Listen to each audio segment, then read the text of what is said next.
సుపరిపాలనలో తొలి అడుగులో భాగంగా ఈ కార్యక్రమం ఏర్పాటు చేయడం జరిగింది. ఇక్కడ ఈ సంవత్సరం కాలంలో మేము ఏం వర్క్ చేశాము, రాష్ట్రంలో సాధించిన ప్రగతి ఏంటి, మా ముఖ్యమంత్రి నారా చంద్రబాబు నాయుడు గారు ఈ సంవత్సరం కాలంలో తెచ్చిన ఇండస్ట్రీస్ ఏంటి, ఇవన్నీ ప్రజలకు తెలపాలనే భాగంగా ఇక్కడ రావడం జరిగింది. గతంలో మేము 2014-19లో అనేకమైనటువంటి కార్యక్రమాలు చేసి మేము ప్రజల్లోకి విస్తృతంగా ప్రచారం చేయలేకపోయాము. దాంట్లో భాగంగా జగన్మోహన్ రెడ్డి 2019లో అబద్ధాలు చెప్పి ఒక ఛాన్స్ ఇవ్వమని చెప్పేసి చెప్పడం జరిగింది.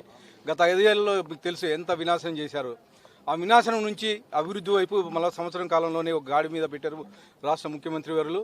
దానిలో భాగంగా ఇంటింటికి తిరిగి మేము ఈ సంవత్సరం కాలంలో చేసిన ప్రగతి, ముఖ్యంగా తొలి 5 సంతకాల్లో పెన్షన్ పంపిణీ కార్యక్రమం 3,000 రూపాయల నుంచి 4,000 రూపాయలు పెంచడం జరిగింది. తొలి 5 సంతకాల్లోనే గత 5 ఏళ్లలో 2,000 రూపాయల నుంచి 3,000 రూపాయలు పెంచడానికి దాదాపు 4-5 ఏళ్ళు తీసుకున్నారు.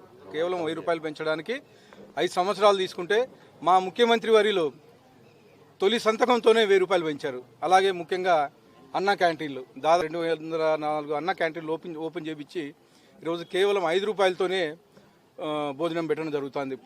మా విద్యాశాఖ మంత్రులు 16,347 డిఐసి ఉద్యోగాలు రిలీజ్ చేసి ఈరోజు వచ్చే 2 నెలల్లో అవగాహన పూర్తి చేసి టీచర్ ఉద్యోగాలు కల్పించడం జరుగుతుంది.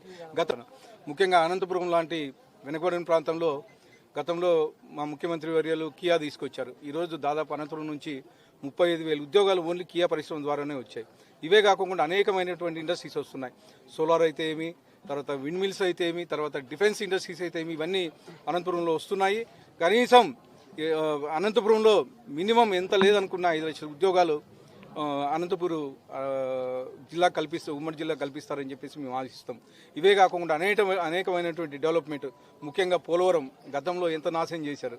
కానీ ఈరోజు 14,000 కోట్ల రూపాయలు మళ్ళీ సెంట్రల్ గవర్నమెంట్ నుంచి తీసుకొచ్చేసి మళ్ళీ పోలవరం మొదలుపెట్టారు.